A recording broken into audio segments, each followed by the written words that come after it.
नमस्कार, welcome to R K गुरु। तो अभी हमारा ये शॉर्ट वीडियो चल रहा है which is our fourth video, जिसमें हम ये चैप्टर पूरा का पूरा खत्म करने वाले हैं। तो स्टार्ट करते हैं हमारे पॉलन पिस्टल इंटरेक्शन से। इसमें क्या हो रहा है, पॉलन ग्रेन जो हमारा मेल गैमीट और पिस्टल जो कि फीमेल पार्ट है, इन दोनों के बीच में कुछ केमिकल डायलॉग्स होंगे, कुछ बातचीत होगी। क्या बातचीत होगी कि तू मेरा ही पॉलन है, किसी और का पॉलन है, तू मेरी ही स्पीसीज से है या किसी और स्पीसीज से, इस बारे में बात होगी। अगर वो मेरी स्पीसीज का होगा तो उसे मैं एंट्री दे दूंगा, लेकिन अगर वो किसी और स्पीसीज का होगा तो उसको एंट्री नहीं मिलने की है। यही चीज हम इस वाले में देखने वाले हैं, which is our pollen pistil interaction, जिसमें इन दोनों के बीच में केमिकल डायलॉग्स होंगे।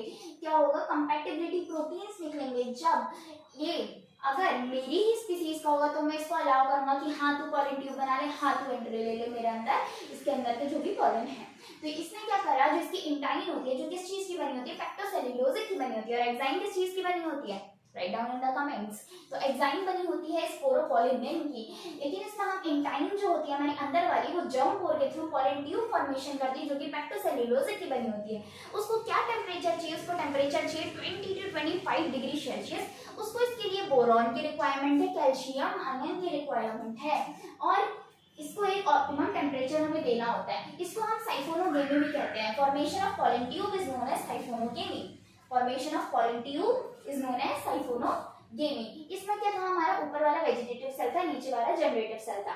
जब इसने माइटोसिस करी तो इसने अनइक्वल शेप के क्या बनाए, दो मेल गैमीट का फॉर्मेशन किया, जो कि नॉन मोटाइल होंगे। ऑफ कोर्स इनके पास फ्लैजेला तो है नहीं जो मोटिलिटी शो करेंगे, ये नॉन मोटाइल होते हैं। तो हम बात करते हैं अपने entry of pollen tube in embryo sac, या जो पॉलन ट्यूब होता है उसकी अगर हम ओवरी के अंदर की ओव्यूल की बात करेंगे तो वो ओव्यूल में एंट्री कहाँ से लेगा, वो कहीं से भी ले सकता है, लेकिन वो एम्ब्रियो सैक में एंट्री कहाँ से लेगा, only and only micropylar and से ही वो एंट्री लेगा। ये हमारा क्या था, एम्ब्रियो सैक था, जिसमें ऊपर 3 एंटीकोडल थे, बीच में पोलर न्यूक्लियाई थे, और नीचे 2 साइनर्जिड्स और एग सेल था। एक साइनर्जिड अपनी कुर्बानी पॉलन ग्रेन की एंट्री से पहले दे देता है, दूसरा साइनर्जिड अपनी कुर्बानी पॉलन ग्रेन की एंट्री के बाद दे देता है। यानी कि साइनर्जिड्स ने तो अपनी दोस्ती निभाई और अपनी कुर्बानी दे दी, और एंटीकोडल भी डीजनरेट हो जाते हैं। बचे क्या, बीच के 2 पोलर न्यूक्लियाई और एक एग सेल। 2 पोलर न्यूक्लियाई आपस में फ्यूजन करके एक न्यूक्लियाई बनाते हैं, जिसको हम 2n बन जाता है, n मिलकर के 2n स्ट्रक्चर बनाते हैं, और एग सेल की प्लॉइडी क्या होती है, नॉर्मल n होती है। तो यहाँ से जब हमारा पॉलन ट्यूब के थ्रू पॉलन ग्रेन अंदर आ रहा होता है, 2 होते हैं अनइक्वल होता है, दोनों की प्लॉइडी n होती है। एक जो होता है पॉलन ग्रेन, वो आगे जाकर के किसके साथ, पोलर न्यूक्लियाई के साथ फ्यूजन करता है, जिसको हम क्या कहते हैं, ट्रिपल फ्यूजन कहते हैं, जो आगे जाके पैक बनाते हैं, यानी कि प्राइमरी एंडोस्पर्म सेल बनाता है, जिसके अंदर क्या प्रेजेंट होता है, प्राइमरी एंडोस्पर्म न्यूक्लियस, यानी कि पेन प्रेजेंट होता है, जिसकी प्लॉइडी क्या होती है, 3n होती है। ये 2n है, इसके साथ एक n मिल गया तो क्या बन गया, 3n बना देता है।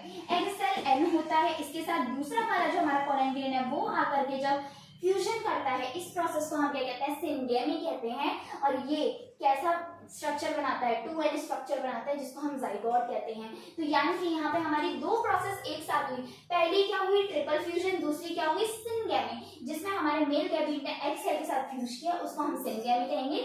जिसमें हमारे मेल गैमीट ने पोलर न्यूक्लियाई के साथ फ्यूज किया, उसको हम ट्रिपल फ्यूजन कहेंगे। सिंगेमी और ट्रिपल फ्यूजन दोनों को मिला करके हम क्या कहते हैं, डबल फर्टिलाइजेशन के नाम से जानते हैं। यहाँ पे कंप्लीट हुआ। आगे देखते हैं, हमारा जो पेट था उसने आगे जाकर के क्या बनाया, उसने आगे जाकर के एंडोस्पर्म बनाया। ये फर्दर हम देखेंगे, उससे पहले हम देखते हैं एंडोस्पर्म। हमने पहले इसमें इसी के साथ क्यों फ्यूजन करवाया, एग सेल के साथ पहले फ्यूजन क्यों नहीं करवाया। एग सेल के साथ पहले फ्यूजन इसलिए नहीं करवाया क्योंकि आप शादी होने से पहले, पार्टी करने से पहले खाने पीने की तैयारी कर लेंगे ना, तो वही मेरी खाने पीने की तैयारी क्या है, ये पैक है। पैक क्या काम करता है, न्यूट्रिशन प्रोवाइड करने का काम करता है। एंडोस्पर्म का काम है न्यूट्रिशन प्रोवाइड करना। 2 टाइप का एंडोस्पर्म बन सकता है, एक होता है फ्री न्यूक्लियर एंडोस्पर्म, दूसरा क्या होता है, सेलुलर एंडोस्पर्म।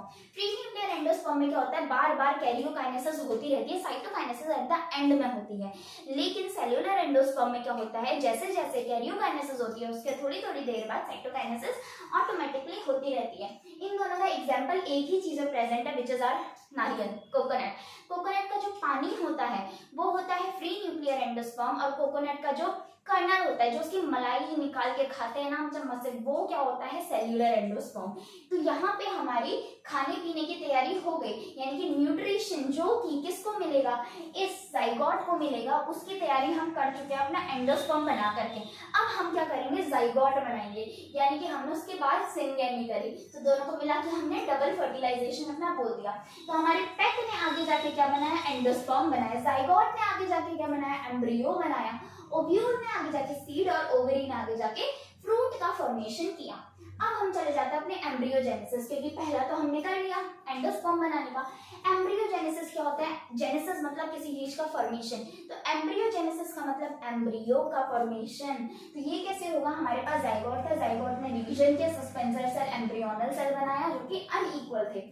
सस्पेंसर सेल ने फर्दर आगे जाके 6 to 10 सेल्ड स्ट्रक्चर बनाया और नीचे वाले ने 8 सेल्ड ऑक्टामर स्ट्रक्चर बनाया, जिसमें ऊपर वाले 4 सेल हाइपोकोटाइल यानी कि क्या बनाते हैं, रूट सिस्टम बनाते हैं, और नीचे वाले 4 सेल एपिकोटाइल यानी कि शूट सिस्टम बनाते हैं। और ऊपर के 6 to 10 सेल में जो सबसे नीचे वाला सेल होता है, जो स्मॉलेस्ट सेल होता है जिसको हम हाइपोफेशियल सेल कहते हैं, वो आगे जाकर के रूट कैप या फिर रूट की टिप बनाने का हेल्प करता है, मतलब वही बनाता है, ऐसे हम बोल सकते हैं।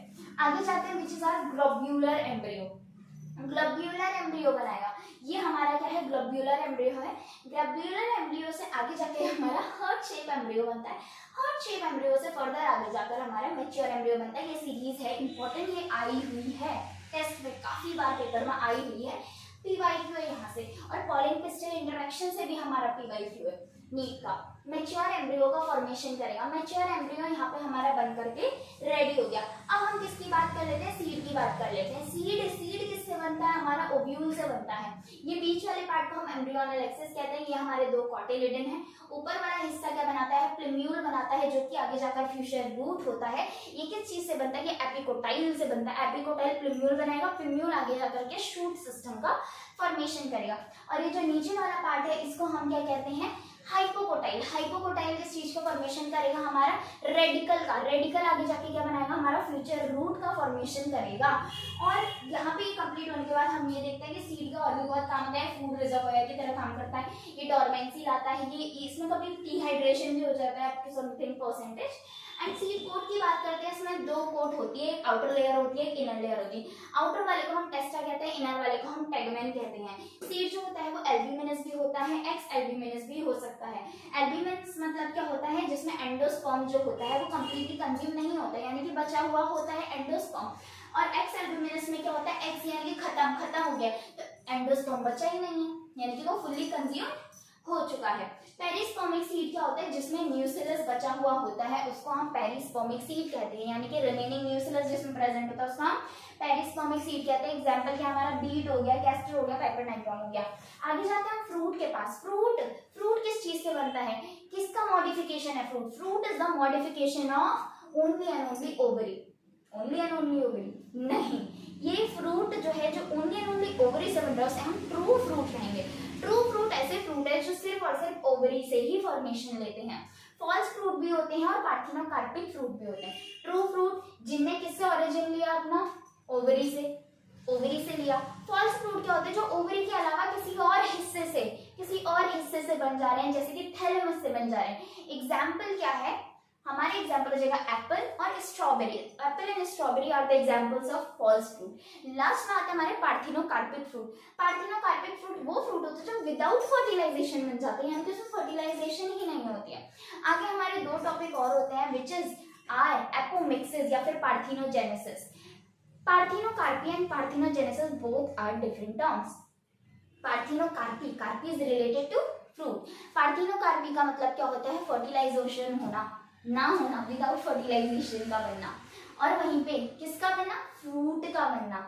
आगे जाते हैं हम, विच इज आर पार्थिनोजेनेसिस या फिर हम जिसे एपोमिक्सिस कह रहे हैं। ये क्या होता है, सीड विदाउट फर्टिलाइजेशन, बिना फर्टिलाइजेशन के सीड का फॉर्मेशन होना, इसको हम क्या कहते हैं, एपोमिक्सिस कहते हैं। एक और टर्म आता है विच इज पॉलीएम्ब्रॉयनी, जिसमें एक से ज्यादा एम्ब्रियो प्रेजेंट होता है, उसको हम पॉलीएम्ब्रियोनी कहते हैं। जैसे कि मोनो 1 के लिए, डाई 2 के लिए, ट्राई 3 के लिए, ऐसे पॉली मतलब बहुत सारे एम्ब्रियो प्रेजेंट है, तो उसको हम पॉलीएम्ब्रॉयनी कहेंगे। यहाँ पे हमारा चैप्टर हो चुका है समाप्त।